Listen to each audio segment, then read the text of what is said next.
哇！一想到以后要在这金碧辉煌的屋子里作天作地，简直不要太爽了。谁在说话？这声音好像是从儿媳妇那里发出来的。这就是我那含冤入狱、无脑分尸的公公，还有我那个死在流光路上的婆婆。叫什么的？全家都是因为你这死舔狗，落得被抄家的命运。这就是世子爷和世子妃吧？王夫人好。王夫人好。既然人都到齐了，那便看茶吧。哦，我记起来了，就是我那便宜小姑子相亲的日子，我还没看过古代人怎么相亲。这是什么声音？梅梅，快给王夫人看茶。都说这韩家姑娘才貌双绝，今日一见，果然不同凡响。如此看来呀，是我家小子高攀了。谢谢王夫人。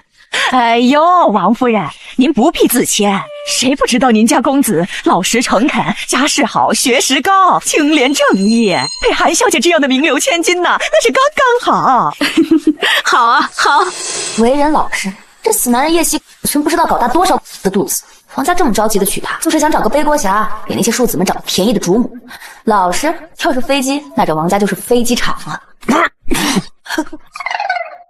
王爷、王妃、世子爷，你们怎么了？这茶里有什么东西吗？没有啊！你胡说八道什么呀？你这个泼妇，你是不是见不得我好？神经！我说话了嘛，别给我哇哇乱叫。妻可是恶毒女配，还会惯着你？好了，梅梅，这王夫人还在这儿呢，别让人看了笑话。这天色也不早了，今日便聊到这儿吧。这金钗配你这样的淑色正好。谢谢王夫人。在古代，送金钗就代表伯母相中这个儿媳妇，看来韩梅梅是注定要嫁进王家。小八，快说吧，说说看后面的剧情，小说还没看完呢。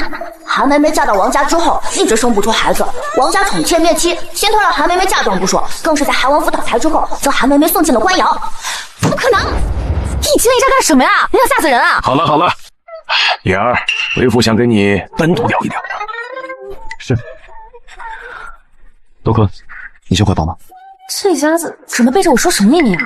小八，你那个读心术啥时候能弄好？你不是说不想偷窥别人的隐私吗？我就装一下，你还当真了？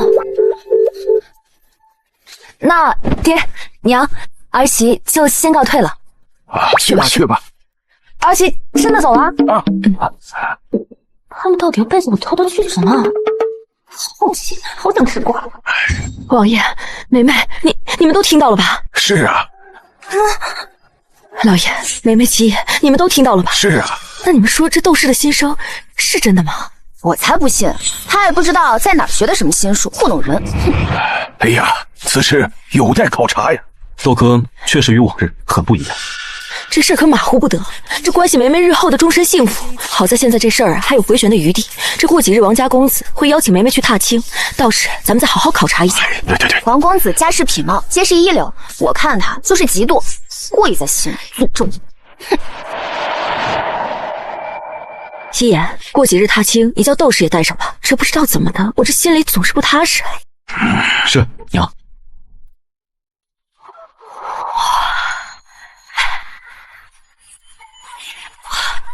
这什么白富美人生，爽死老娘了！这狗男人确实是帅，满场肯定爆。这是什么虎狼之词？你现在扑上去，狠狠的亲他，一定会把他的讨厌值拉满的。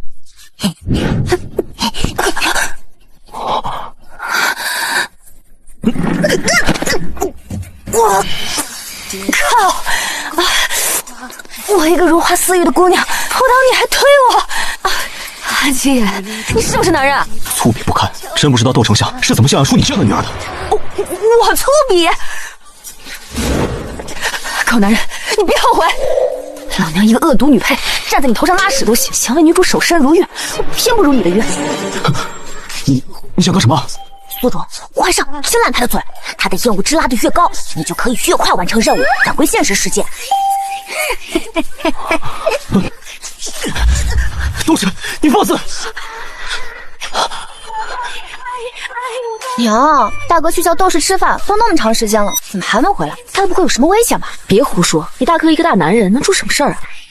都是手段毒辣，谁知道背后会是什么？行了，少说话。哎，爹娘，你们看，大哥的嘴被他打破了。你那傻姑娘，让你这傻姑娘坐下。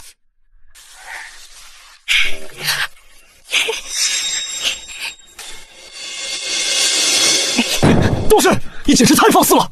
我放肆？你妹妹她一直挑衅我，我说一句话就放肆了？你那是一句话吗？怎么？你们全家人想欺负我一个外星人是不是？好了，都少说2句吧！啊，赶紧吃饭吧！啊！哼，若不是担心梅梅的婚事，还不到挑明之时，我非得好好扫一扫你的脸皮。看什么？再看嘴跟你亲了。哎，这个好吃。这个也好吃。好幸福呀！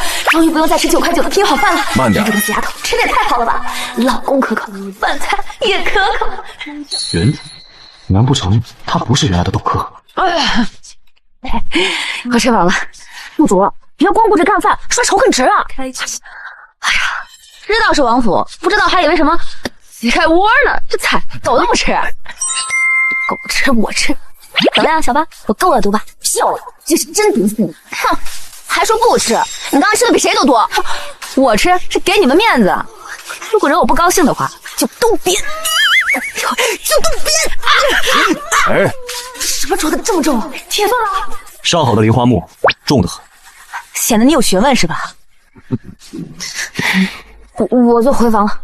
又丢人了！王爷王妃，二公子来信了。有大瓜。好，拿来我看。如此保佑，我儿终于平安回来了。二哥的信我也要看。好，我儿出息了，不但剿匪有功，还参与了兖州治水。我开王府后继有人了。太好了，二弟的事以后一定会平步青云的。若不是当年你坠马，娘，以前的事儿不必再提。如今我只为二弟开心。笑吧，以后就笑不出来了。看着我干什么？哦，我也为二弟高兴呢。才怪！等韩岩明天把白婉晴那个女人带回来，你们就等着哭丧吧。到时等韩岩娶了她，不只要替她养野种，还为她和奸夫合伙谋害，扔进粪坑，最后尸体臭了都没人发现。又是现实。爹娘，我就先回房了。作为一个恶毒女配，我还是太懂礼貌。恶毒女配只说坏，不是没素质好吧？妍儿会死吗？二哥才不会死呢。窦科那个女人就是见不得我们家好，今日刚诅咒我嫁人，现在又说二哥，我才不信。妍儿，你怎么看？此事还得等二弟回来再看。若他明日真带回一个名叫白婉晴的女子，那新生之事恐怕是真的。好酸。很酸。哎，你是系统有没有培育阳光玫瑰秘方啊？有啊，但是打开资料库要看广告。现在广告真是无孔不入。算了，吃瓜。算时间，这韩岩应该也快到了。我倒是要看看这白婉晴究竟长什么样，能把这韩岩迷成智障。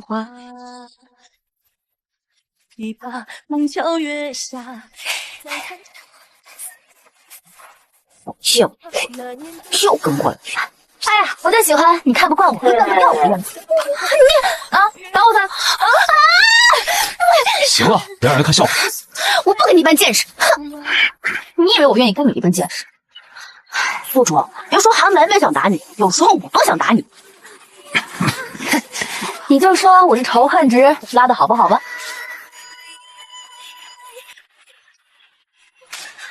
娘，爷娘，二哥小妹，我回来了。回来了就好，回来了就好。没有别人，没有别人啊！对，燕儿没带别人回来。娘，我这次回来还带了另外一个人。还有人？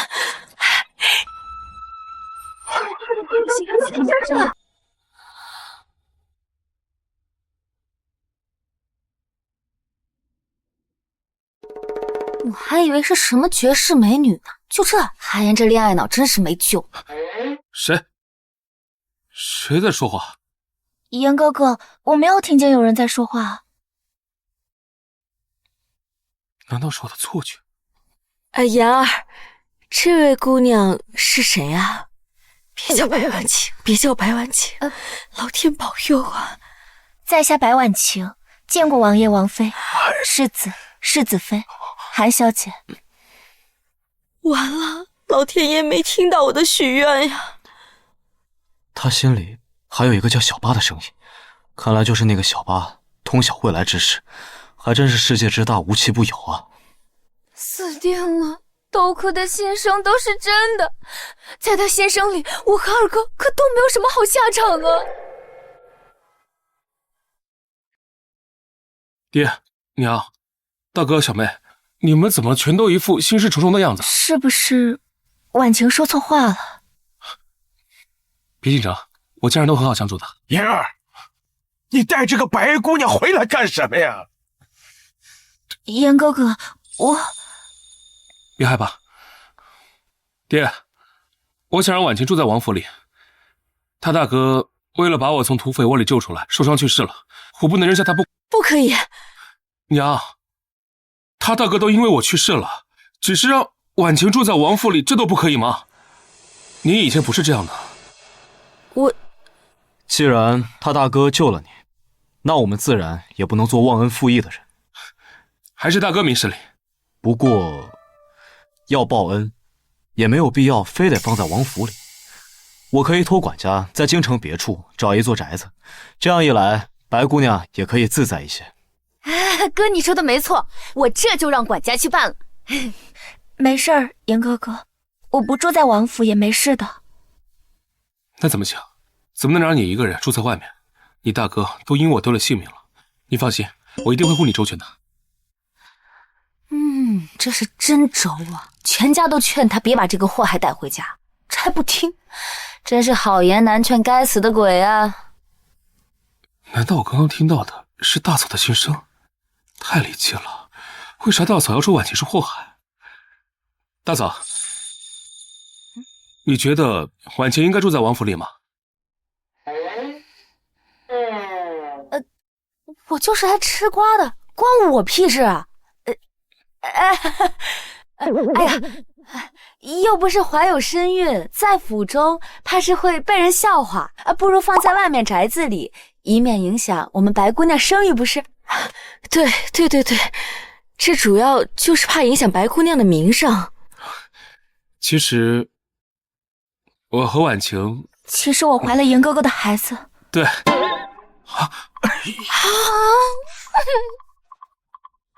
我打死你这个逆子！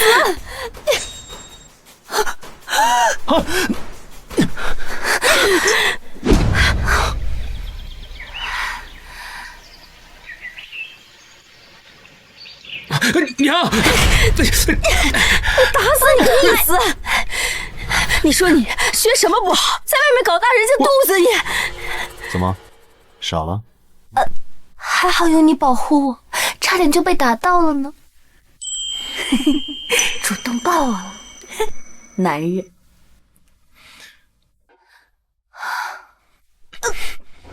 娘，你要打死我了，娘！打死你个逆子！别打了，别打，打死了，白姑娘就从少女变寡妇了，加油，加油！寡妇，我的肚子好痛！怎么了，婉晴？还愣着干什么呀？夫人，赶紧请大夫吧。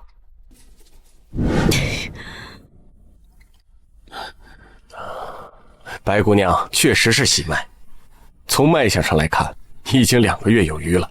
恭喜王妃、二公子，小的就先下去了。婉晴，没想到就那一晚，你就怀上了我的孩子。你放心，我一定会娶你过门的。严哥哥，既然怀孕了，那就……真是个可怜的小处男。那一夜其实是白婉晴故意灌醉你，给你设的局，就是想给这肚子里的孩子找个便宜爹。不可能！婉晴明明在我酒醒之后说我占了她的身子，而且胡大夫医术高超，不可能会诊断错了。一定是大嫂在心里搬弄是非，冤枉婉晴。王妃，民女实在惭愧，只因兄长离世，心中悲痛，那天才与严哥哥多饮了几杯。既知惭愧，就不该四处张扬。一个未出阁的女子与一男子深夜在外饮酒，良家女子岂能做出这等事来？不是都说韩王府长子双腿残疾，子嗣艰难吗？怎么知道我怀孕了，竟然是这种态度？你给我出来一趟！婉清，你先好好休息，我等会儿再来看你。我一定要让肚子里的孩子继承王府的爵位，从此做人上人。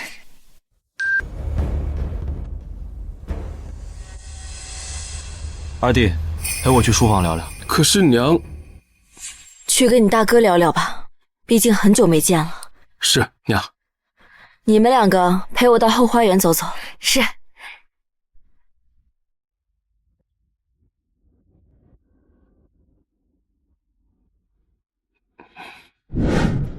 大哥，你说全家人都能听见大嫂的心声？没错，那女子绝不可留在王府之中。大哥，难道仅凭大嫂几句心声就能随便判断一个人的人品吗？再说了，婉清她怀的是我的孩子。糊涂！那孩子是你的吗？刚刚在门外，窦科的心声我听得一清二楚。你就说，那晚你到底有没有记忆？我喝多了，所以才什么都想不起来了。一个女子怎么会拿自己清白开玩笑呢？这世上多的是贪恋荣华富贵的女子。是，这话倒不假。当初大哥双腿健全时，仕途坦荡，大嫂挤破头都要嫁给你。后来呢？后来你双腿残疾了，她便要迫不及待退婚。若不是皇上施压，她根本就不可能嫁给你。就她这样的人，你还相信她的心声？哼，你，大哥，你是真变了。哼。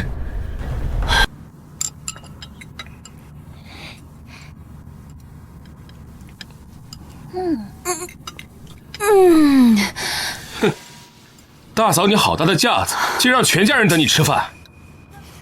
死恋爱女，又不是我不让白婉晴住进王府，冲我狗端手。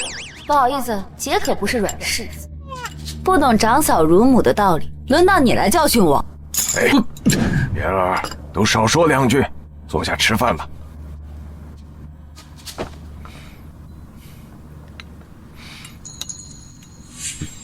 娘，不如我把婉晴叫过来，咱们一起吃。去什么去呀？她是我们家的人吗？可她怀了我的孩子。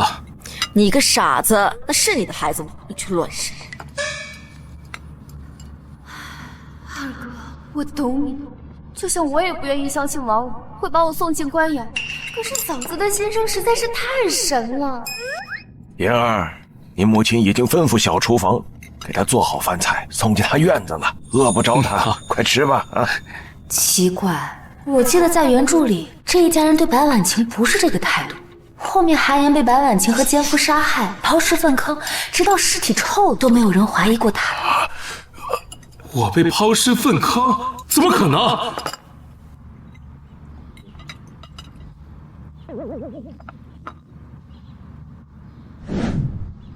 怎么，我脸上有饭粒吗？怎么都看着我？哎，吃菜吃菜，爹多吃点，多吃一点，吃一点。娘也是，多吃一点。怎么那么像伟人呢？小八，这韩岩什么毛病？我没得罪他吧？一直盯着我干嘛？难道是我太美了，被我的美貌所吸引？冤枉了，大哥，我可没那意思啊！他有恋宠癖，连白婉晴那样的都能看上，敢也当个绿帽奴？你才有恋宠癖，婉晴比你美千倍百倍。二少爷，二少爷，白姑娘说的胸口痛，吃不下饭。爹娘，我去看看婉晴。去吧去吧，纯情小处男，你饿着肚子安慰她，她早藏满了一屋子的吃，吃饱了就等着在你面前装可怜呢。妍儿，快去吧啊！去拦着，不如让她自己发现得你。我才不信婉晴是那样的人。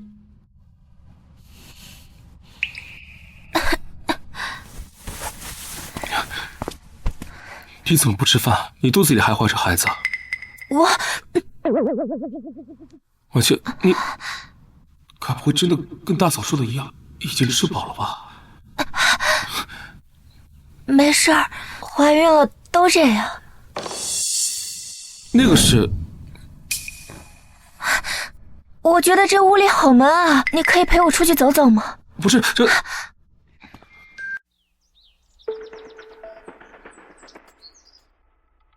严哥哥，是不是我给你添麻烦了？当然不是，我叫小兰去偷看婉清的房间，不是怀疑的，只是为了向大家证明大嫂的心声是错的。对，没错，就是这样。严哥哥，你不是说你大哥和大嫂结婚以后便一直没孩子吗？怎么我怀孕，你家里人好像不太开心？大哥大嫂只是感情不好，不是不能生。对不起，严哥哥，我说错话了，我只是害怕你家里人不让你娶我。别怕，我会娶你的。不知为何，突然觉得婉晴真像大嫂说的那样普通。不对，一定是她的心声影响我了。婉晴已经怀了我的孩子，我怎么能这么想？怎么样？二公子，您可真应该去白姑娘的房里看看她藏的那些吃的，她可真是舍不得亏待她自己呢。行，你先下去吧。是，二公子。就算大嫂猜对了又能怎么样？又不代表婉晴肚子里的孩子就是别人的。她连一只蚂蚁都舍不得杀死，怎么会杀了我？言儿怎么说？回王妃，奴婢如实相告，白姑娘房里藏了许多吃的，但二公子对白姑娘还是一往情深。真是个恋爱脑，这我生的还不如生个犟种。兰儿，你先下去吧。奴婢告退。娘，恋爱脑这词是不是跟大嫂学的呀？你少多嘴，你也是个死恋爱脑。你要是再跟王家有来往，看我打断你的腿！我不敢，那王景崇约我踏青，我都拒绝了。金钗我也派人还回去了。听人劝，吃饱饭了。嘿嘿。爱妃，言儿从小就倔强，若是没有确凿的证据证明白婉清肚子里的孩子是别人的，他是不会死心的。此事倒也不难，那奸夫必然会和白婉清有所来往，我们只要派人盯住他，必然能拿下把柄。若二弟还要自欺欺人，我便亲自废了他。废他哪里？送他进宫，去做个大内总管。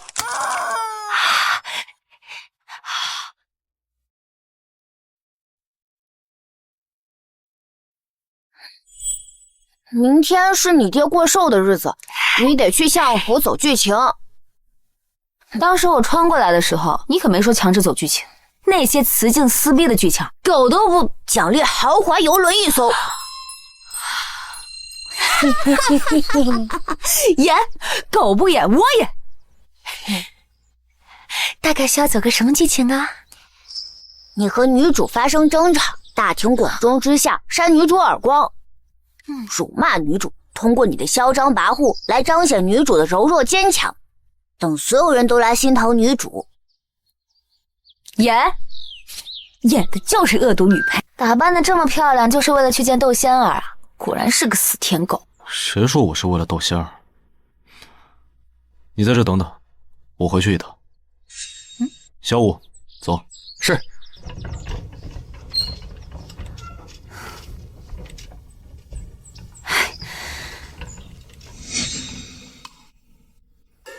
哎，怎么好端端的换衣服了？哦，那套衣服是御赐的蜀锦做的，我爸穿过去太招摇，有喧宾夺主之意，所以便换了这身衣服。都说男人的容貌，女人的骄傲，他就是想让我在窦仙儿面前丢脸，陪我回家给老丈人过寿，故意穿成这样，果然是个死舔狗。你，啊，你刚刚是不是差点站起来了？是。被你气的，再多气几下，我不只能站，都能跳了。没有，你看错了。那就好，站不起来，我才能在晚上尽情蹂躏他娇弱的小身躯呀。你再等我一下，小五，走。是。小八，你说该不会是韩琦也不想陪我去参加寿宴吧？故意整这么一出？极有可能，他估计是想借机羞辱你。毕竟你确实蛮讨人嫌的，不会说话就闭嘴，不去就不去，我懒得等呢。出发。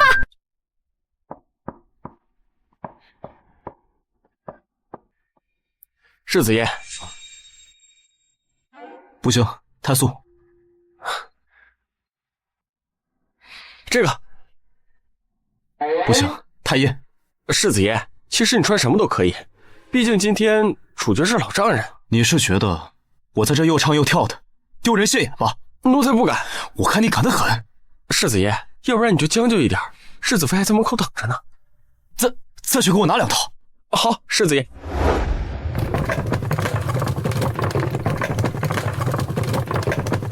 爹，娘，你们怎么都来了？你怎么还在这儿？人斗士早都出发了。啊，我不是让他等我吗？切，哪有叫女人等的呀？大哥，你该不会故意折腾大嫂，以此来羞辱她吧？我不是。虽然她平时讨厌了一点，刻薄了一点，嘴毒一点，脸皮也厚了点，但大哥，你也不该如此给她难堪啊！老丈人过寿，你作为女婿不去，摆明告诉了所有人，大嫂在婆家不受待见呀！我没有，我们可没有不待见她啊！你要不去，我和你母亲便去了，省得落人画饼，说我们欺负儿媳妇儿。就是，你不去，我们去。寿宴上人那么多，指不定能从我那儿媳妇的心声里听到什么惊天秘闻，我可不想错过。我也去，我也去。大家都去，我不去显得我不合群了。哼，我看你们是想偷听心声才去的吧？临上书道，宋玉如意一段。祝斗相不惑之寿，福寿绵长。里面请，里面请。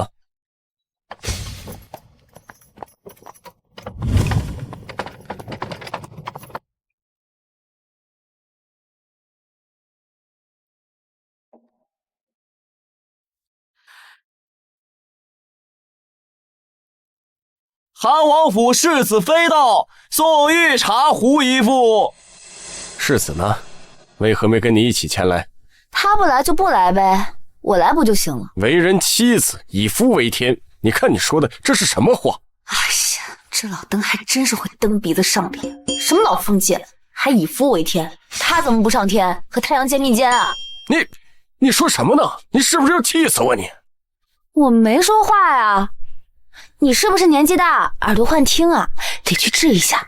你这个逆女，你好了，嫁出去的女儿泼出去的水，孩子难得回来一趟，她在婆家就不受待见，都怪我这个当娘的没有教好她。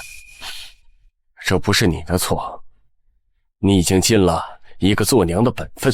真是个装货呀！明明是他故意放纵原主，让原主养成娇蛮跋扈的模样，好衬托他女儿窦仙儿。奇怪，明明阿珂没有说话，为什么我能听到他的声音？难道我听到的是他的心声？她就是窦相的女儿，这嫁人了，怎么还是雇任意人回来？从前便听说呀，她在京城内是恶名远扬啊，这肯定在婆家呀不受待见啊。他娘死得早，窦相迎娶了他亲姨母做续弦，果然没娘的孩子，没教养。这窦珂和窦仙儿完全就是2个极端呐。韩王爷、韩王妃、世子爷、韩小姐到。不可能，韩王府不是不待见窦珂那个小贱人，怎么全家都来？见过韩王爷、韩王妃。参见韩王爷、韩王妃。免礼。今日是亲家的寿宴，不必在意虚礼嘛。他们怎么都来了？搁这儿组团旅游来了？贤婿，真没想到今日老夫寿辰，竟劳亲家举家前来。爹娘，不是都传言窦相的大女儿在韩王府不招待见吗？这不是挺受重视的吗？全家都来了，哪家女儿有这待遇？亲家，可是窦珂犯了什么错，竟然全家都来老爷的寿宴？我虽不是他亲母，却早已将她看得如亲生女儿一般。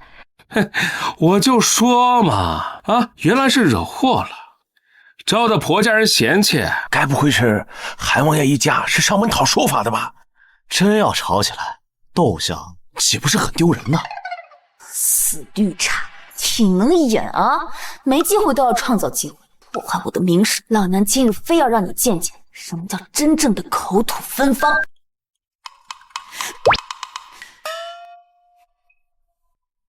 后娘就是后娘，还说什么当亲生女儿，却一个劲儿在这说我儿媳的坏话。你自己的亲生女儿，你说过一句吗？装货，都是1000年的狐狸了，在这玩什么聊斋？不是吧？我这婆婆不应该很讨厌我这恶毒儿媳吗？竟然还会给我撑腰，不对劲，10分有12分不对劲。亲家，话可不能这么说。行了，别说了。老爷，我闭嘴。一家人就是要统一战线，这可不能让外人看了笑话。娘说的是，有婆婆撑腰的感觉还是挺好的。待会儿可得多让我听一点秘闻。王爷，那就里面请吧。请。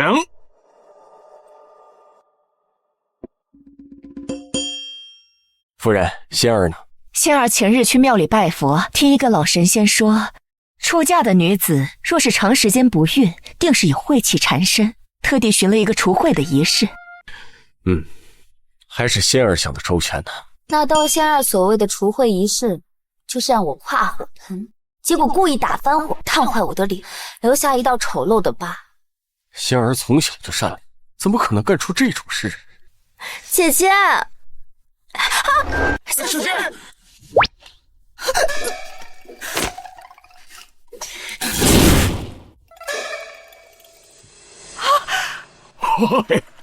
还好没事儿。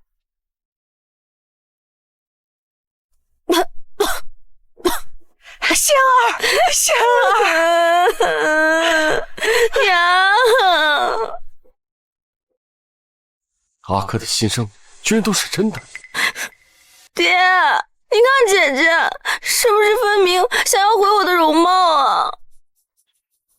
窦哥，仙儿是你的亲妹妹，你好歹毒的心思，你怎么下得去手？他那么大盆火朝我泼过来，他就不歹毒了吗？真是严以待人，宽以待己。我那是替你去晦气。那这么好的去晦气仪式，妹妹自己享用吧，别太感谢我。爹，你看姐姐分明就是在强词夺理嘛。估计又跟以前一样，不分青红皂白的指责我呀。我在他心中就是这样一个是非不分的爹。爹，这炭火明明是你自己端过来的，你现在反倒怪你姐姐吗？爹，轻点儿。老爷，仙儿是不小心才将这晦气的炭火泼出去的，你怎么能怪她？她还是个孩子，她懂什么？她不懂，你还不懂吗？这么大了还不教。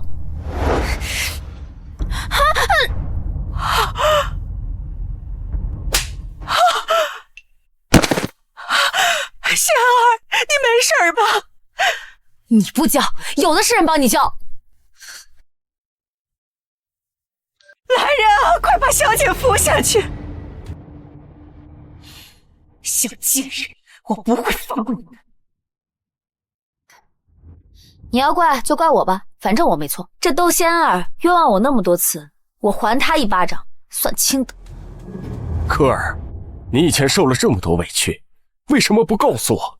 你信过我一次吗？亲家，如今科儿是我王府的儿媳妇儿，你要怪就怪我韩王府吧。不敢不敢。这难怪人家都说有了后娘就有了后爹呀。若不是我行动不便，这一巴掌我会亲自动手。天菩萨呀，这是一个舔狗男儿应该说出的话吗？不对，他这么说一定是想欲盖弥彰，怕大家知道他其实暗恋自己的小姨子。我出门在外别说你是我儿子，丢人现眼。大哥，你好恶心呀！我没有。女婿，你糊涂啊！亲家，至于窦仙儿的事，我王府愿出一颗500年的人参作为补偿。500年的人参，这可是有价无市的东西啊！没想到韩王府竟然愿意为了我赔偿100年人参，好感动！不行，我可是恶毒女配啊！不就一个破人参吗？我们窦府才不稀罕呢！赶紧拿回去，别拿来丢人现眼。你可真是我的好大儿。你，哎，大夫，仙儿怎么样了？没什么大事儿，他是急火攻心才晕过去的，吃完救心丸就能苏醒。那就好，那就好。那我就先告辞了。宋宋大夫。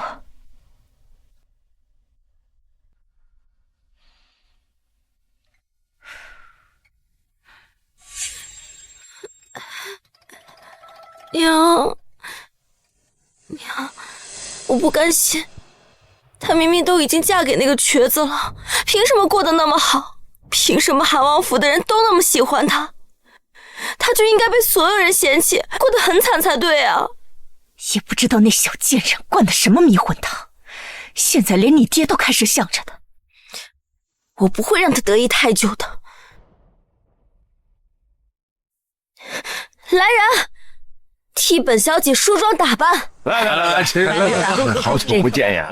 好无聊。小八，讲点八卦来听。有瓜。你右边那个穿绿衣服的女人，她和她丈夫的小妾有一腿，现实版燃灯笼，刺激。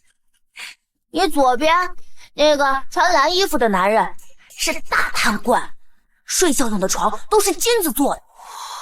我有个朋友，想知道他在地址。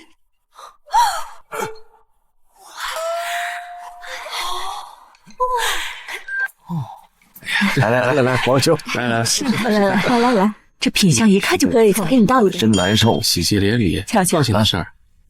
各位，今日寒舍蓬荜生辉，承蒙各位亲朋好友赏光，莅临老夫的寿宴，窦某在此深表感谢。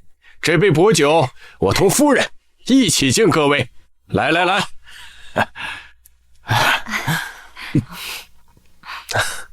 请。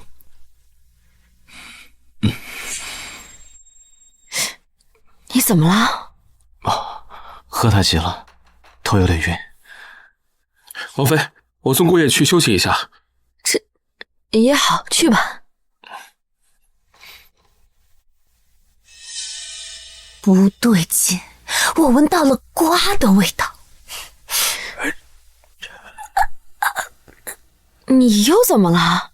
我突然有点闹肚子，慢用。哎呀，行了，都是一家人了，你装什么装？跟去看看呀！哎，对，哎呦，我一起。亲家这是怎么了？难道是饭菜不合胃口吗？啊，对啊，不对，可能是我们在家里吃的不好，肚子都不舒服了。是肚子疼。是没了，你快走。这难道是这饭菜不干净吗？不可能啊！我还是过去看一下，别出了什么事情。夫人，云顶戏班的帮主答应来给老爷贺寿了，现在已经在后花园那边搭台了。那可是太后最喜欢的云顶戏班。是啊，就是听上云顶戏班的戏，这城里出了名了，那是神仙也不过如此嘛，可不是吗？对呀，窦夫人呐，您可一定让我们一起去见识一下云顶戏班的。是啊，窦夫人，是啊，让我们见识看。来者皆是客，那大家一起吧。好，走，看这个去瞧。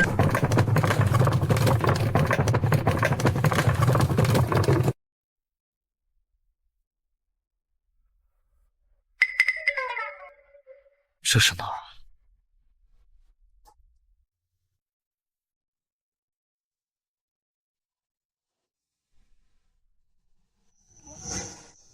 迷恋上本小姐吧，本小姐可是京城第一才女，比窦科那草包女不知强了多少。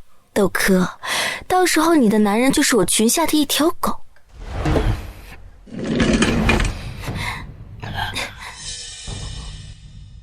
是仙儿的琴不能打动世子吗？你不觉得自己弹得很难听吗？我不信，难道你想守着窦科那个草包过一辈子吗？跟你有什么关系？仙儿只是心疼世子爷，世子爷难道不想红袖添香，与佳人相伴吗？拿捏了韩七爷，还怕治不了窦科那个女人？我不想什么红袖添香，你也算不上什么佳人。既然你不愿意，那就别怪我上手段了。酒里的药效应该已经发作了，我就不信你还能忍得住。真是个疯子！住手！放开那男孩，让我来！他怎么会来？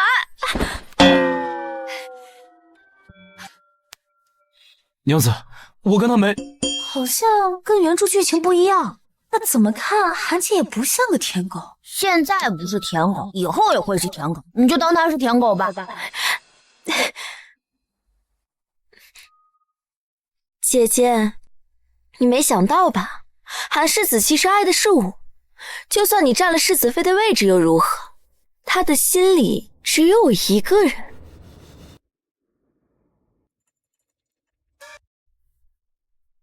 大哥，你放着貌美如花的嫂子不要，竟然喜欢一个黑脸雷公啊！别瞎说，我不可能喜欢他的。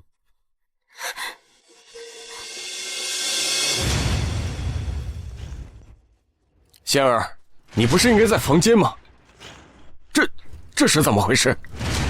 这是……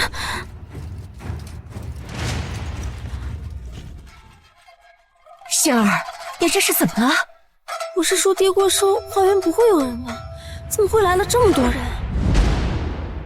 爹娘，是姐夫。姐夫他看到我在弹琴，已对我行不轨之事，我奋力反抗，这才没让他得逞的。爹，你可一定要为我做主啊！岳父大人，此事是个误会，我可以解释清楚。放屁！我大哥才不会做这种事。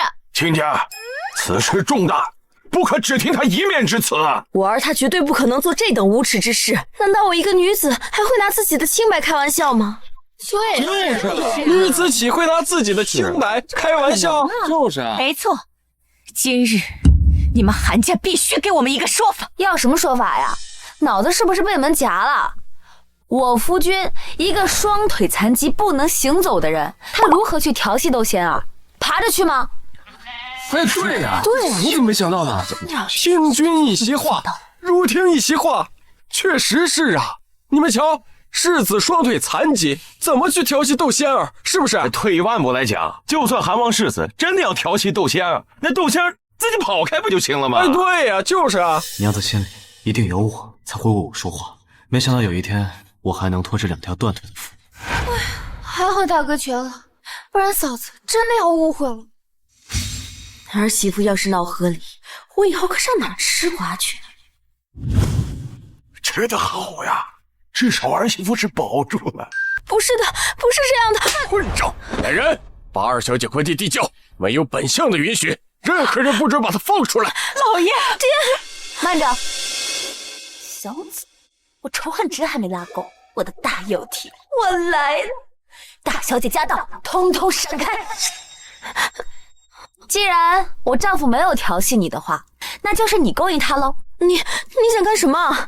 你勾引我丈夫，我给你几个巴掌，应该不过分吧？姐姐，我错了，不要！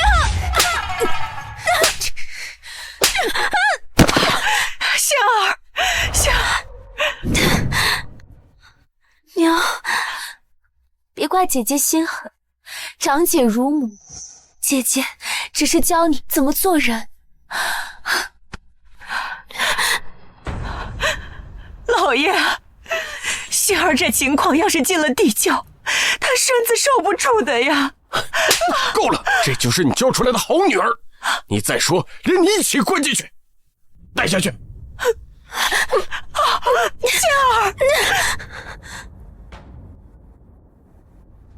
希望今日之事，诸位同僚能卖老夫一个面子，就不要往外说了。哎，一定一定，大家都散了吧。哎，告辞告辞。女儿，都是爹不好，是爹太偏心了，所以才导致你妹妹的这种无法无天的性格。你能原谅爹爹吗？迟来的深情比草贱。再说吧。儿子，怎么了？儿子。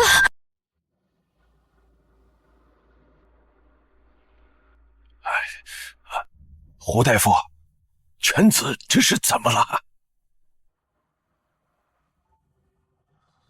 回王爷，世子爷他是中了毒啊！中毒？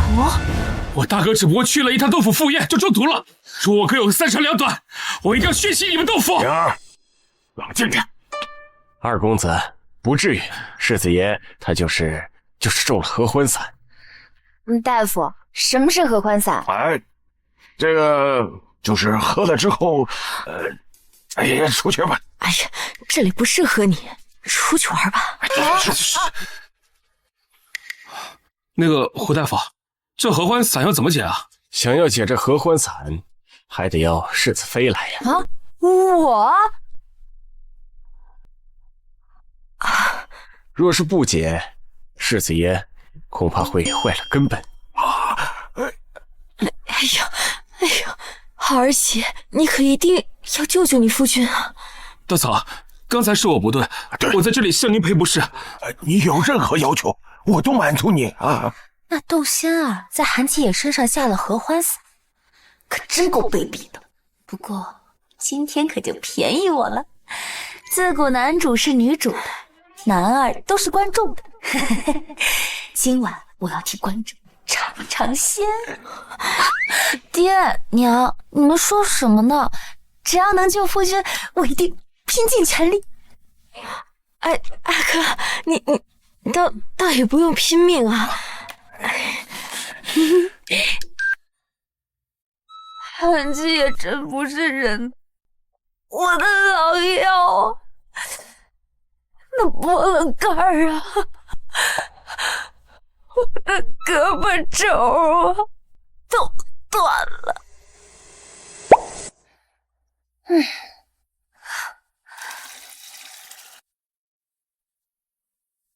喂，你今天怎么那么安静？你倒是说句话呀！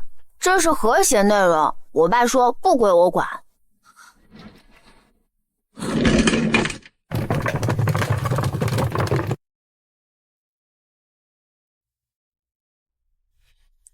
哎，你不住厨房了？我们是夫妻，住在一起天经地义。难道你不欢迎我？不欢迎也没用。这要天天住在一起，我不得被他榨干了。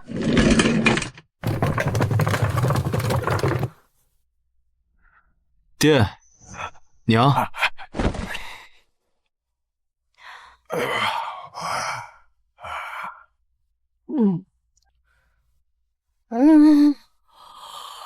你们这是怎么了？总不能说熬夜踢你墙角吧？哎呀，昨夜与你母亲彻夜长谈，这一不小心把夜给熬穿了。我快笑了一晚上。我练武练了一个晚上。这是百年老鳖汤，这是鹿鳖，这是虎鳖，这是羊腰子，这是猪腰子。你们厨房采买是怎么回事？弄这些菜，是想把人扇死吗？是我叫厨房弄的，你和阿珂呀，就该好好补补。是啊，你们现在年轻，身体还熬得住，到我这岁数就不行了。快吃啊！那是吧？吃！去！这不是丢死人吗？还好昨晚姐妹不亏，虽然腿动不了，但这腰老有劲儿了。干什么？啊，打蚊子。这天儿有蚊子吗？有啊。有。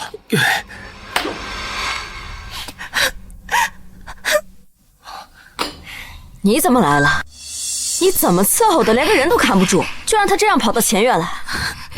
王妃，不关老奴的事，老奴拼命阻拦，可这个白姑娘竟然拿自己肚子里的孩子威胁老奴，老奴也害怕王府子嗣有什么好歹，所以不敢阻拦呢。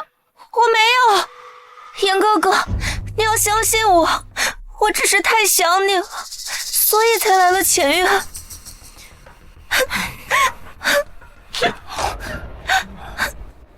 婉晴，你是怎么了？没有，这个嬷嬷她照顾我挺好的。你个老刁奴，你敢为难婉晴？老奴冤呐！老奴哪里敢为难白娘子？老奴给我拖下去！老奴冤呐！老奴冤呐！老奴冤呐！老奴冤呐！老东西，让你在背后嚼舌根，说我连在韩王府做妾的资格都没有。严哥哥，我怕。别怕，在王府里有我在，没人敢欺负你。别怕，来。我这该死的恋爱脑小叔子，简直像个愚蠢的土拨鼠。你的大脑容量还不如一个核桃，这么明显的差异，你都看不出来的吗？就算大嫂心声是真的，也不能代表都是真的。哼，我可一点也不蠢。唉，我愚蠢的小叔子。我这愚蠢的儿子呀！唉，我这愚蠢的哥哥呀！我愚蠢的弟弟呀！白姑娘，这府里的仆人都是我亲自调教过的，从未有过欺主的事情。这怎么白姑娘一来就被欺负了？可能是婉晴身份低微，若不是为了护住腹中的胎儿，我定不会来前院叨扰各位。爹娘，以后还是让婉晴和咱们一块吃住吧。她自己一个院子，我不放心。不行，哎，先吃饭吧，再不吃就凉了啊！确实，凉了那不得扇死。这王府的家业迟早是我的囊中之物。来，吃个猪腰子。这太膻了。严哥哥，这味道更重了。那虎鞭吃不了。七爷，快给阿珂盛碗汤补补。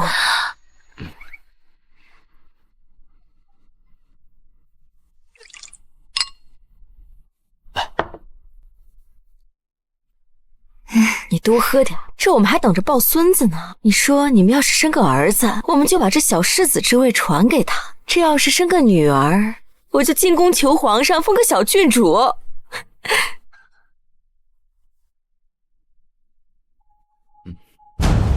明明我才是怀有身孕的人，为什么全家都向着那个不会下蛋的母鸡？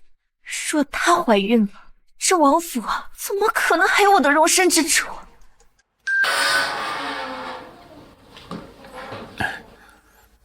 你休息吧。严哥哥，别走。我们还未拜堂成亲，这样于理不合。可是，我都已经怀了你的孩子了。那一晚是我酒后乱性，若我有意识，定会尊重你的。严哥哥，其实我也只是想和你说说话，聊聊天而已。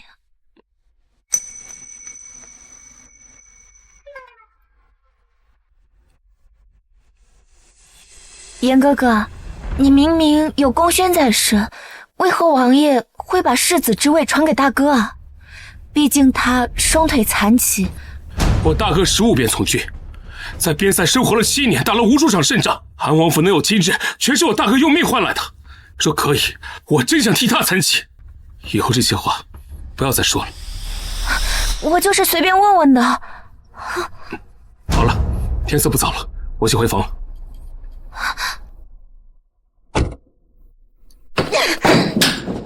以前再厉害又怎么样？现在还不是双腿残疾？这大房的人一个都不能留。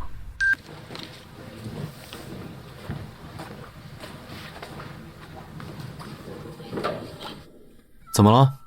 一副要死不活的样子，可不像个习武之人。大哥，感觉婉晴和我认识的样子好像不太一样。我这愚蠢如土拨鼠的弟弟总算开窍了。哪里不一样了？我感觉他很在意世子之位。世子之争向来如此，不过是你我兄弟2人之间感情好，所以才没有发生世子相残的惨案。我现在有点相信大嫂的心声了。大哥，天色不早了，我该回房休息了。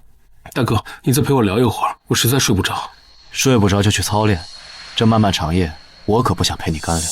大哥，小五，小五，来了，世子爷。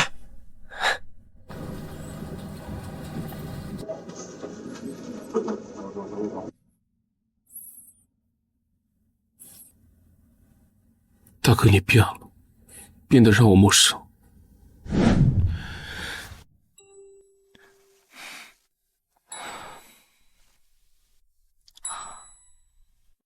这是做什么？敷面膜，做保养啊。看着有点吓人。你懂什么？不知道保养的脸，再好看也会成烂叶菜。当你人老珠黄的时候，我还是白白嫩嫩的小仙女，我可不能受委屈，自己跟满身老人味的你躺在一起。人老珠黄，老人味儿。那个你把那黄瓜片给我一个。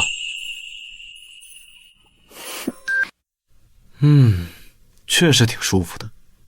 那可不，要给我钱哦，这可是小仙女秘方。我把内裤钥匙给你。什么裤？内裤。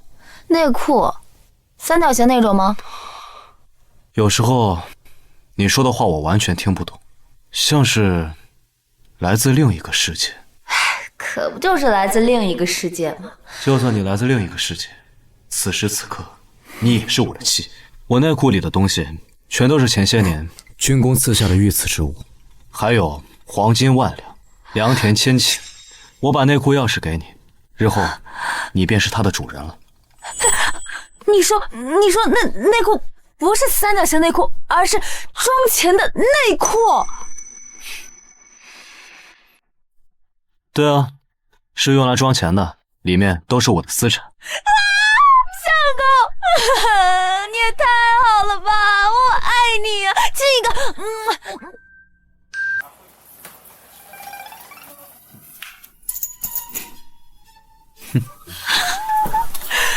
相公，这就是内裤钥匙吗？我一定会好好保管的。这富婆的好日子也快给我过上了，该怎么挥霍才好呢？不行，得瞒着韩七爷一点，万一他觉得我花太多了，把钥匙收回去怎么办啊？我内裤里的钱，你想怎么花就怎么花。相公，你好大方啊，我好爱。怎么了？就是像昨晚那样。哎呀，知道了。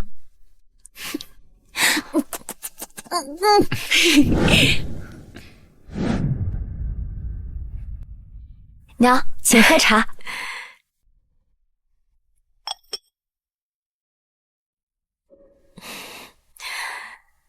不知娘将我叫来，所为何事啊？坐下说。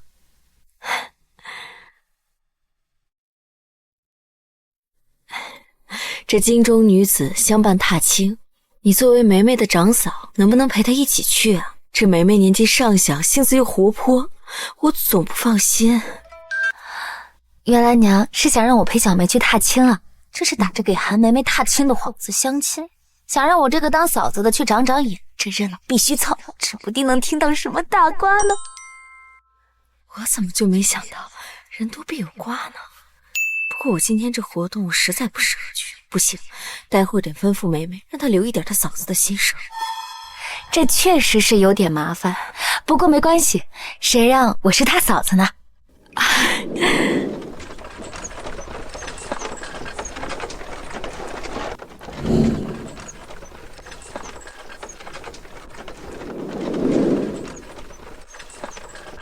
嫂嫂，出去踏青带这么多小厮和婆子呀？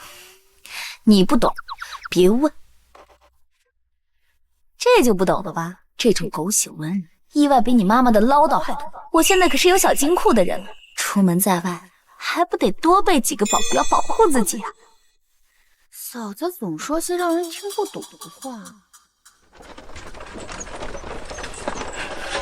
婉清也没说这臭娘们儿出门带这么多蹦手，真他娘见鬼！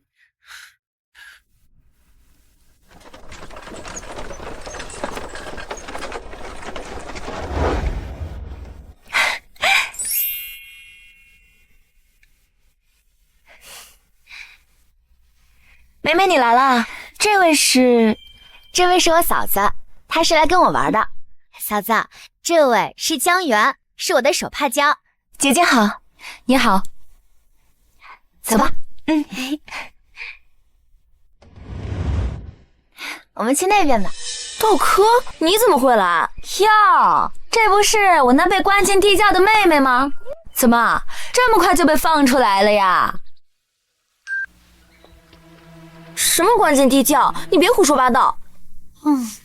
姐姐，你怎么总是跟我过不去啊？难道就是因为爹爹更疼爱我，你就嫉妒我，所以一定要毁了我吗？装什么呀？那人宾客又不少，这天下又没有不透风的墙，你还敢诬陷我嫂子？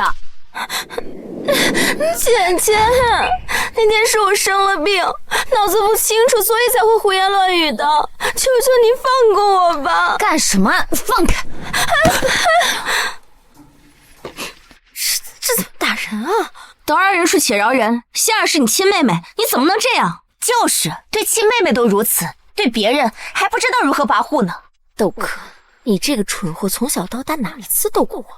我不过是略施小气，所有人都会站在我这一边的。小八，我不想废话了，太吵了，打人有奖励吗？没有，死绿茶，没有我也想揍人。嫂子，不用你来，让我上。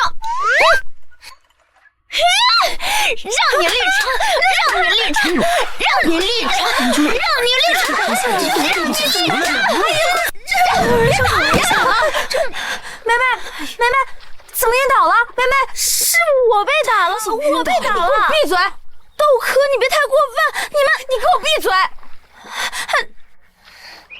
怎么样了？嫂子，我怎么了？死丫头装的挺像啊！哎呀，梅梅呀，你刚刚晕倒了呀！哎呦，可怜的妹妹！什么晕倒了？她刚刚还打了我啊！我打你了吗？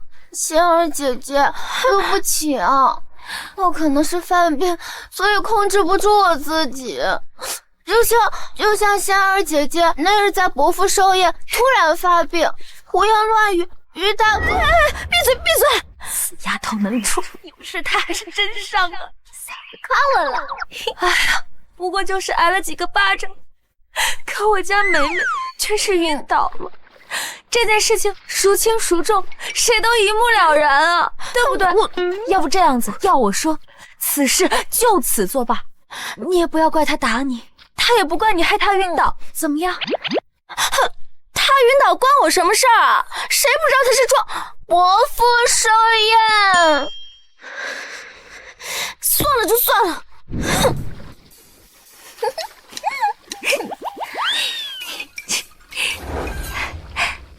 嫂子，我和梅梅想去前面的桥那里看鱼，可以吗？去吧。走。夫人，让我来帮你采吧，我采的花最美。是啊，我力气大，采的最多。这位公子，我已经嫁人了，你们应该去帮其他单身贵女采花，而不是我。这帮贵女，就韩王世子妃最好看，那韩王世子腿都瘸了，却有这么一个貌美如花的夫人，真是不公平。那位在腿瘸之前可是战神啊，你信不信？就算他腿瘸了，我们两个加在一起也打不过他。他的夫人还是不要消息了。都成婚了，还和男子勾勾搭搭，真不要脸！怎么那些男子去找已婚的老女人，都不来找我们？那是你们没人找。呸！谁不知道他是勾搭自己姐夫不成？被关进了地窖，还有脸来踏青，认识京中才俊？我呸！还以为跟着他有机会能认识男子，谁知道根本无人问津。要不我们去找韩斗士，他这么受欢迎，说不定我们也可以结交许多青年才俊。说得对。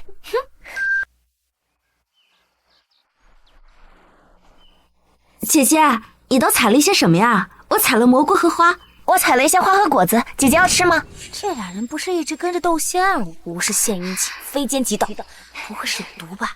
不用了啊，姐姐采了什么？我采了大便。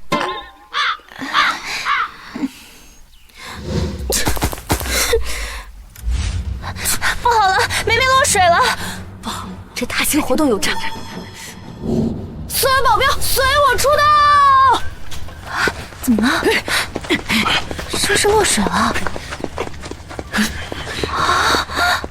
所有人，听我指挥！是。这怎么落水了？那还小儿子，有没有人去救一下？我是谁呀？谁啊？谁啊？是你姑奶奶我。应该没大事吧？救上来，救上来！哎呀，他受伤轻呢。老婆，我刚刚以为我要死掉了呢。没事没事啊，好了好了，还好没有事。回去吧。是。放开我！放开我！你们是谁？干嘛伤我哥哥？快放了他，要不我就去报官！放开我！放开我！给我安静点！你干嘛打我哥哥？他有没有王法？是啊，我记得月儿说过，他哥哥是准备救人的。这也太过分了吧！就算韩王府势大，也不能这么欺负人吧？我嫂子做什么都是有原因的，她之所以这么做，自然有她的道理。这死丫头拎得清，没白教。这件事情若真是要说清楚的话，那王家怕是今后无法在京城待下去。之前你们王府向韩梅梅提亲时遭到了拒绝，之后又设计韩梅梅在踏青时落水，再让王景崇英雄救美，以他们有了肌肤之亲为由，逼韩梅梅不得不嫁给他。这都是你的猜测，有什么证据？没错，在我落水之前，好像是有人推了我一下。胡说八道！我记起来，踏青之前，王月儿一直暗示我，让我带梅梅来湖边赏鱼，原来打的是这个主意。王月儿，我拿你当朋友，你居然利用我！梅梅，我哥哥都是真心喜欢你，才会做出这样的错事的。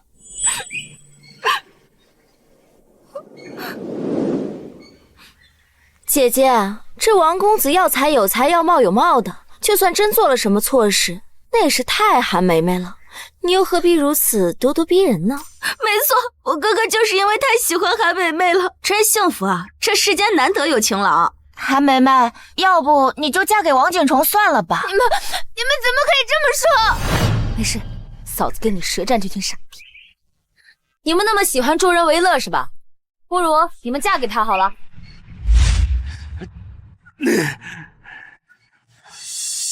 你这个贱人，放开我！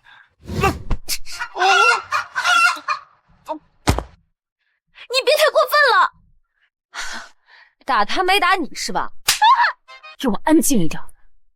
不是都说这王景崇俊美吗？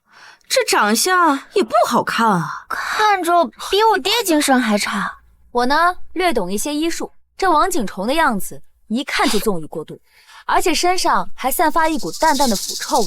以我的经验判断，他这是得了花柳病。哎呦，远点，距离他远点，很容易传染。花柳病，竟然真的得了花柳病，真是操！都说花柳病是传染病，谁知道那王月儿有没有？刚刚我还离他这么近，哎，真是恶心！哎，刚才是你叫罪婚吧？不如你嫁给他好了。就是，你嫁给他呗。刚刚还在那假装好人呢，我凭什么嫁给他？他喜欢的是韩梅梅，又不是我。来人，把王府兄妹送到衙门去，请京兆府尹定夺。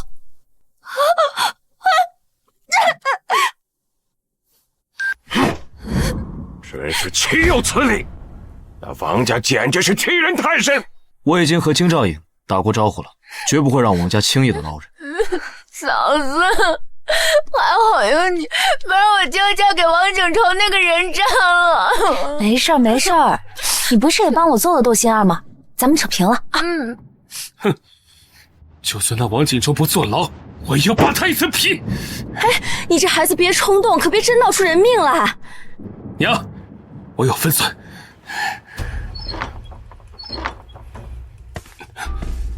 干什么呢？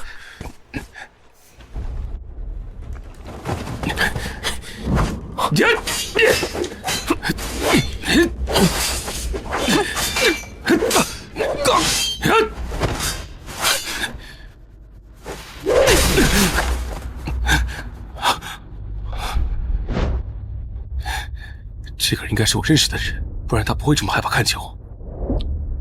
算了，先去京兆尹府教训一下王锦州，再回去找我大哥商量。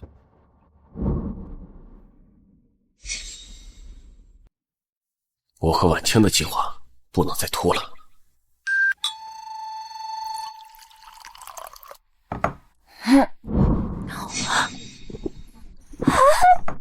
现在的剧情都偏离成什么样了？王景成觉得窦星儿在踏青会上为他出头是喜欢他，王家为他脱身之后，他就一直在追求窦星儿。那剧情偏离会怎么样啊？也不会怎么样吧。我很奇怪啊，那既然剧情偏了没什么，那我为何会来到这方世界？你还奖励我这么多东西，你是不是在瞒着我些什么？主人来了，我先撤了。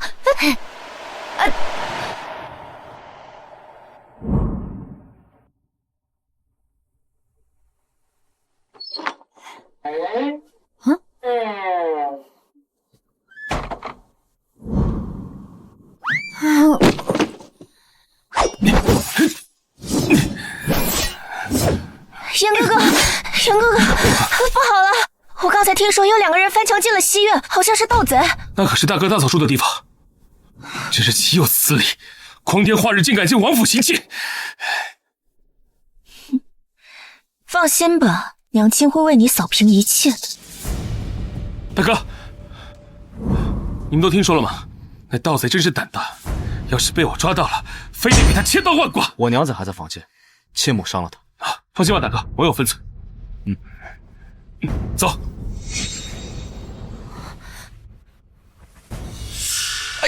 再重点。这位置不对。那这里对吗？我都没力气了呀。夫人，我们太累了。哼，这就累了，我可没玩够啊！这难道是？该不会是大嫂勾结外男，在做一些苟且之事吧？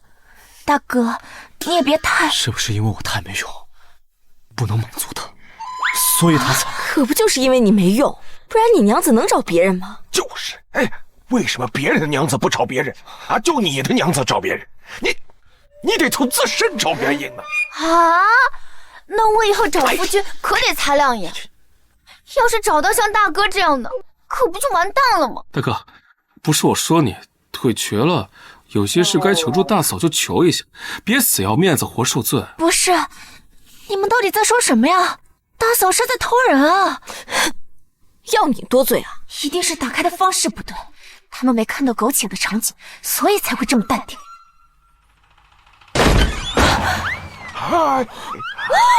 都给我好好写啊！干什么呢？姑奶奶，我就是因为不好好学习，才做这种偷鸡摸狗的事儿。我以后再也不敢了，姑奶奶。这让我写100遍，我手指得废呀。还有你写的什么？我这手都已经抽签了，你要不还是送我去监狱吧？娘子，你这是……啊，抓俩小毛贼，罚他们写检讨呢。嫂嫂，你真厉害！原来娘子没有嫌弃我。2个大男人在房间里，我不相信什么都没有发生。我们都相信大嫂不会做背叛大哥的事情。白婉晴，我还没发现你这条毒蛇竟然攀咬到我身上来，看来是我挡了你的道。现在是我，下一个应该就轮到韩七眼了吧？严哥哥，我只是担心大哥。你算个什么东西？就算你的肚子里真的怀了我们韩府的种，就以你的身价，让你做个通房，都算是抬举你了。严哥哥，你说过会娶我的。窦柯，凭什么王府的人都围着你转？你不就是出身比我好一些吗？一个什么都不懂的官家女子而已，我有的是办法弄死你。此事以后再说吧。现在当务之急是先查清这2个人的身份，还有，到底是谁在害阿珂？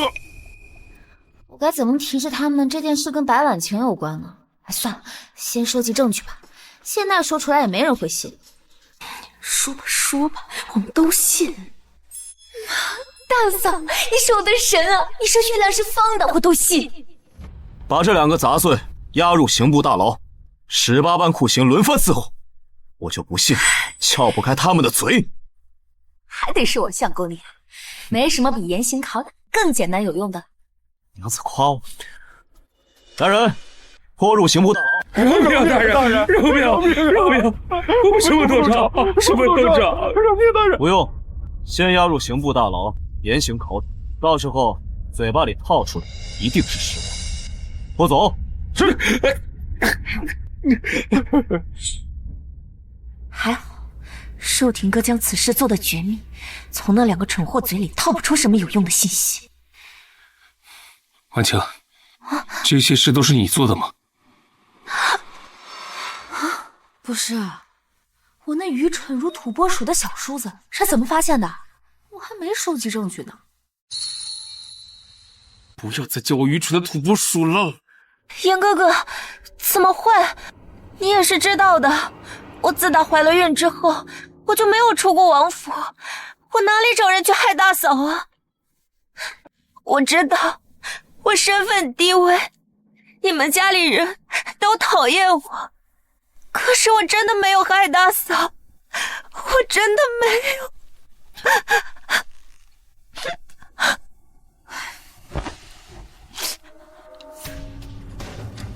得，又开始装可怜了。小叔子呀，你清醒一点吧，再心软，等下裤衩子都没了。就算他出不了门，不妨碍他飞鸽传书，给他的假哥哥传信啊。那信鸽又是怎么回事？不是，连信鸽的事都知道了。愚蠢的土拨鼠这么聪明了，看来是我误会他了。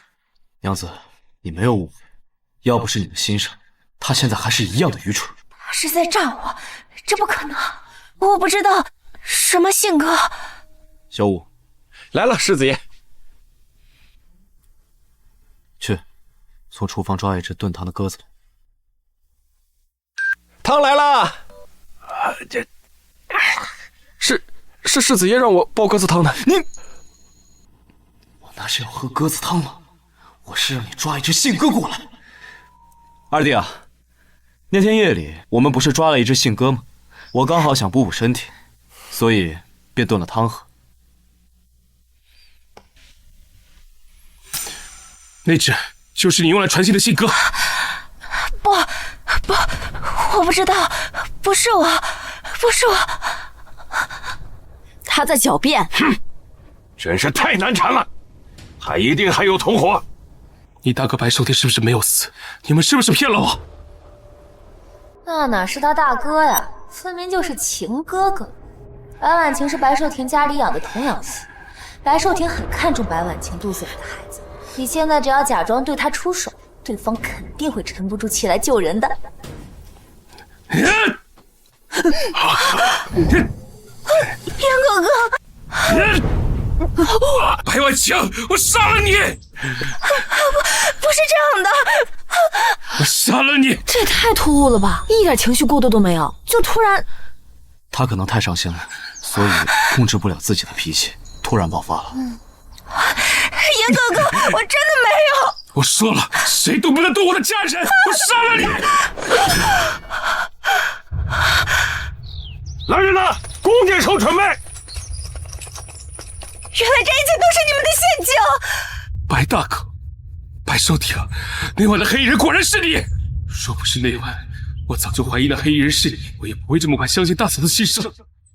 既然被你发现了，我也就不装了。为什么？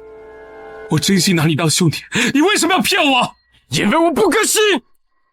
为什么你一出生就是贵族，而我就是任人宰割的贱民？就算我努力一辈子，也只能做个小小的衙役。所以我串通土匪，假装诈死救你，让婉清带着我的种跟你回王府。没想到你这个蠢货真的信了！放肆！你竟敢企图混淆我韩王府的血脉！弓箭手，将他们乱箭射死！王爷，求你放过我腹中的胎儿！杨哥哥，我腹中的胎儿是无辜的呀，能不能让我生了孩子，再让我去死？妍儿，他都想害你大哥大嫂了，可不能心软。对啊，他害大嫂的时候也没心软啊。要是大嫂被那俩贼人给玷污了，可是要进猪笼的。求！安婉晴，我说过谁都不能动我的家人，你现在就是自作自受。连我腹中未出世的孩儿你们都不肯放过，我发誓，若有来世我也这是重生咒语，别让他念了。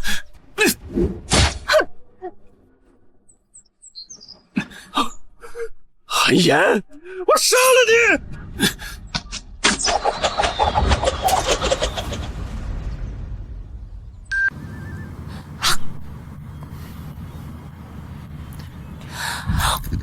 慢点吃，马上就该用晚膳了，当心积食。知道了，一天念3回，我耳朵快起茧了。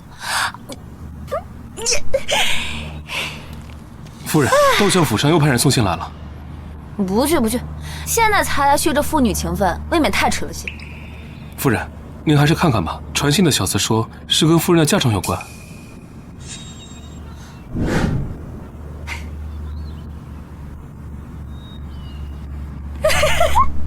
这老登发现这柳金娥克扣了我的嫁妆，现在又将剩下的补给我。亲爱的老爹，我来了。夫人，我都已经将内裤都交给他了，他还是不满足。难道是觉得夫人贪得无厌？看来我还得再努力，争取年初多排上几个铺子。小五，推我过去，跟上夫人的步伐。世子爷，您真是没救，夫人钓你比钓鱼还紧。大小姐，您和姑爷终于回来了，老爷已经叫厨房准备好饭菜，恭候您多时了。姐姐，没见过这么多好东西吧？这些都是追求你的人送的？那当然了，我可是京城第一才女，追求我的人可是能排满整个京城的。不像姐姐，没享受过被人追求的滋味，就连姐夫也是姐姐死乞白赖嫁过去的。姐姐，你很羡慕我吧？哪里来的傻子？你就承认吧，你就是嫉妒我。我娘子为什么要嫉妒你？就这劣质的手镯，几件过时的衣裳，和一些不值钱的金银首饰。若我娘子想要，我可以送她10件、100件，这世间仅有的珠宝给她，而不是不值几个钱的地摊货。你不是把私房钱全部上交了吗？你骗我！娘子，我可不敢骗你。我爹交给我打理的店铺，每年都有分红，这些分红足够我给你买那些绫罗绸缎和珠宝首饰了。呀，把这么好的镯子给摔了，这么不小心啊，又想让我嫉妒了？就这种劣质的手镯还敢拿出来炫耀，还真是没见过什么好东西。你们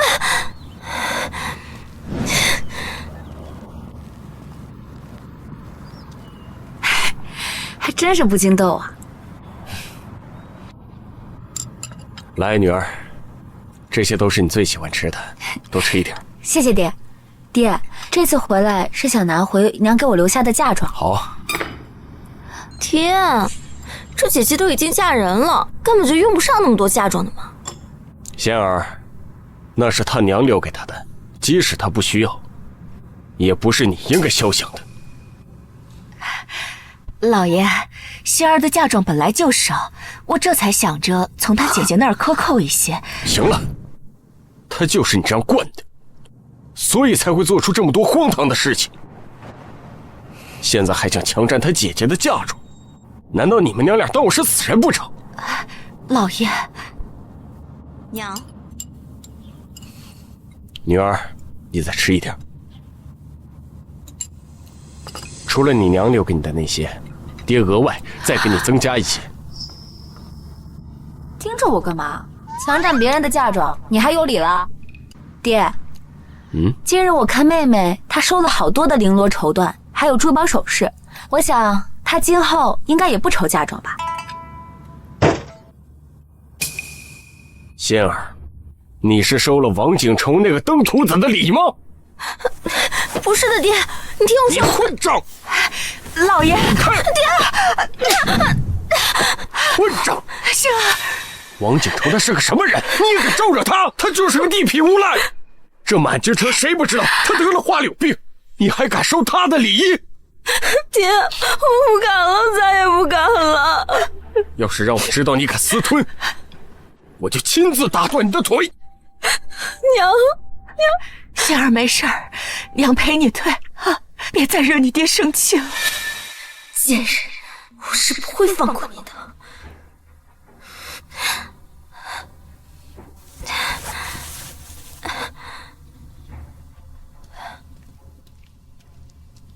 这仙儿确实是被柳氏带坏了，还好你这个姐姐没有被带坏。是吗，爹？我怎么记得你总是因为我不懂事，还让我罚跪祠堂呢？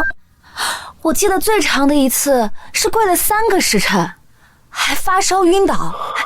你还听信那柳氏的谗言，认为我是装病，还任由他让我顶着发烧跑步呢。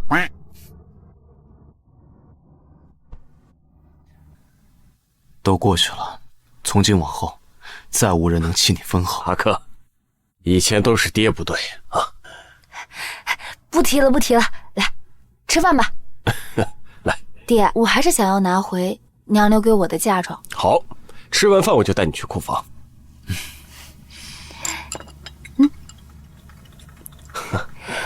你也吃。女儿，这箱子里装的就是你娘留给你的嫁妆。你小心点。我们赶紧找人把他们搬回韩王府吧。你还来干什么？老爷，我深知我这个主母当的失败，这些年亏待了阿珂，每每想起此事，我都无颜面对姐姐的在天之灵。我不只是阿珂的继母，更是阿珂的亲姨母。他到底在装什么呀？你这后娘年轻时真没做过戏子吗？也罢，你能知道醒悟便好。老爷，妾身斗胆。今日天色已晚，不如就让阿珂和姑爷在府上歇息一日，明日再搬吧。这样，老爷也能跟阿珂增进感情。还是你想的周全。阿珂，你们还是明日再把这些嫁妆搬走吧。今晚就留在府上吧。我记得你是最爱吃桂花糕的，我这就让厨房多蒸一些。行，我留。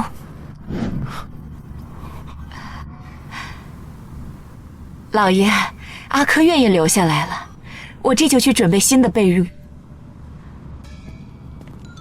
阿珂，带你夫君到你儿时常去的地方走动走动。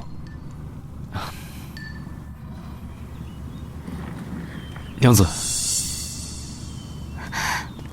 你干嘛突然答应他们要留下来？你是信他想跟我增进感情，而不是使坏，还是信我是秦始皇？你既然已经知道，为何还……你想引蛇出洞？还是我们夫君聪明，我就是想让他们搬起石头砸自己的脚。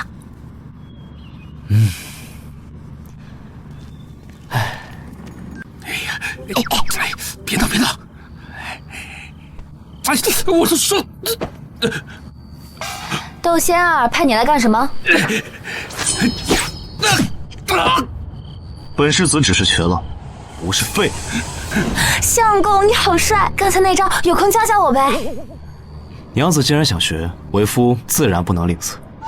相公你真好。求求你们，快看我的死活吧！你们要问什么，快问什么！窦仙儿的目的是，我只知道他找我来，是因为要把你们迷晕，然后将这位公子背到另外一个房间去。这窦仙儿还对你贼心不死，你魅力挺大的嘛。但我感觉他的目标不只是我。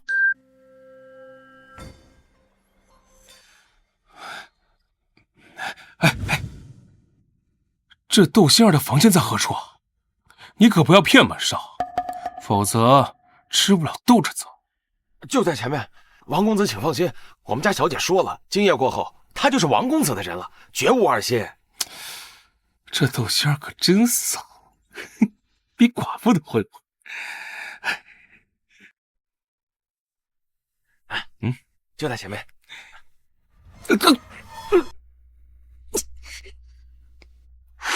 没想到这窦仙儿这么狠毒，居然利用王景虫来玷污你。我现在就过去，一掌劈死他，以绝后患。我倒觉得，不如让窦仙儿自食恶果。他要是知道他自己睡的是王景虫，那他表情定很精彩。哎，你要是想活命的话，就把他带到窦仙儿指定的房间，听到没有？是夫人。去吧。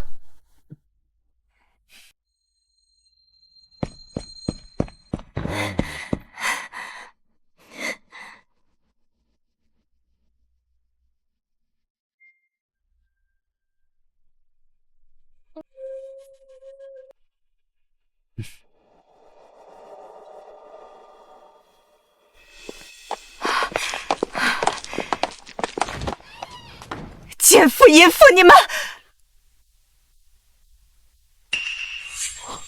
岳父、岳母，你们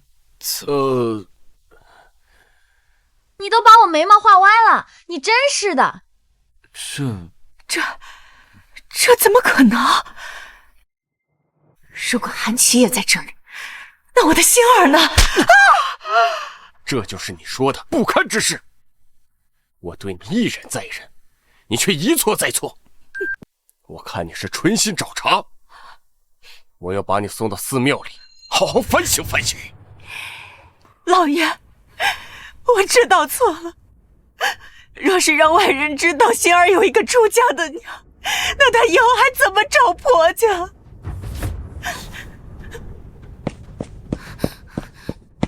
老爷，不好了，南院那边……南院那边怎么了？快说！房间里传来二小姐和男人的声音，被洒扫的人听见了。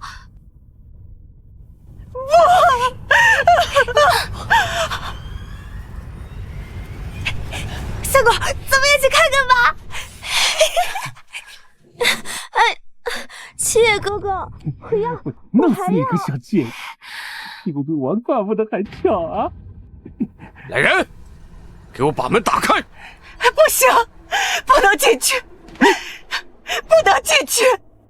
这药可真厉害啊，都日上3竿了，还这么强劲呢。我不用药也行。不管是古代还是现代，男人真是一种不吹牛就能死的生物。不是吹牛。什么？让开！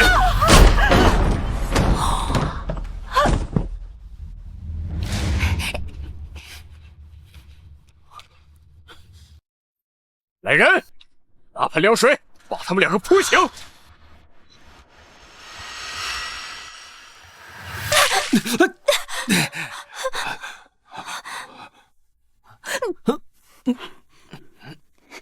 什么？你个登徒子！你装什么装？不是你叫我来的吗？你们两个给我穿好衣服，滚过来！爹，都是他强迫我的，爹！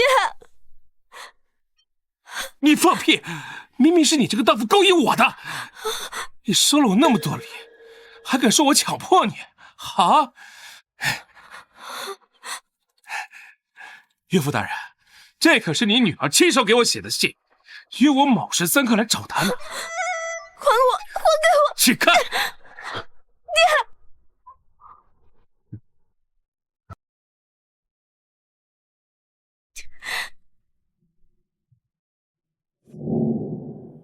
准备，发家2岁姐的王家。爹，不要爹，我不嫁爹，我不嫁，娘，救救我，娘！窦克、韩七野，都是你们陷害我的，你们2个贱人，你们不得好死！自己种的恶，自己收。别怕，我们一定会长命百岁的。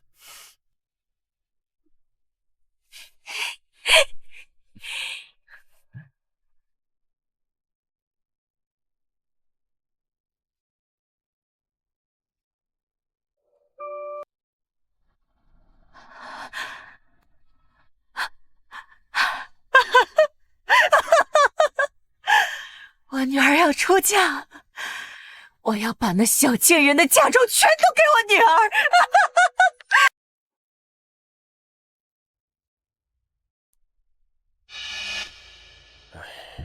世子爷的腿，老朽无能为力。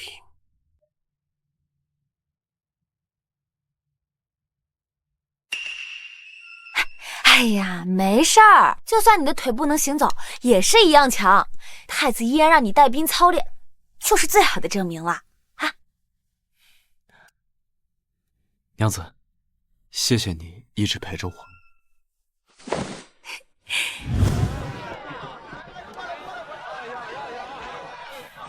凭什么我被家暴，而你们却过得那么幸福？窦克，给我去死！去死！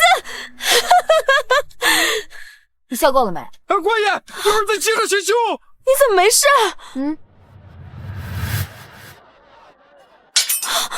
光天化日竟敢当街行凶，带走！不甘心，我不甘心！拜。喂，我的腿是这么用的？你不是没知觉吗？没事，到时候带你去胡大夫那里包扎就行了。那我真是谢谢你了。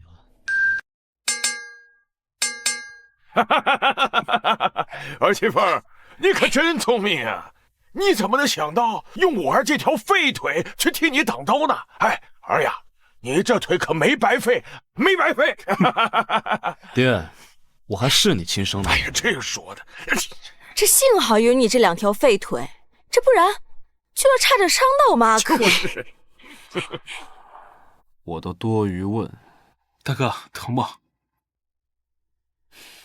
二弟，还是你最会疼人，大哥一点都不疼。幸好不疼，要是吵到大嫂耳朵怎么办？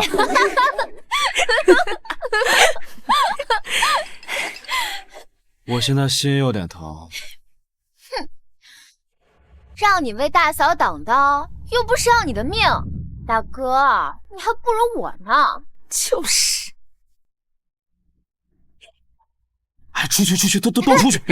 没病也被你们气出病了。儿媳，那你就先不骂了。你走啦。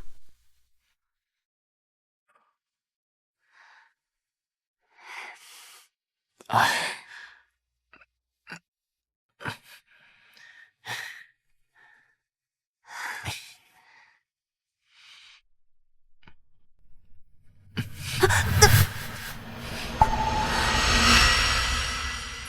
要在轮椅上玩吗？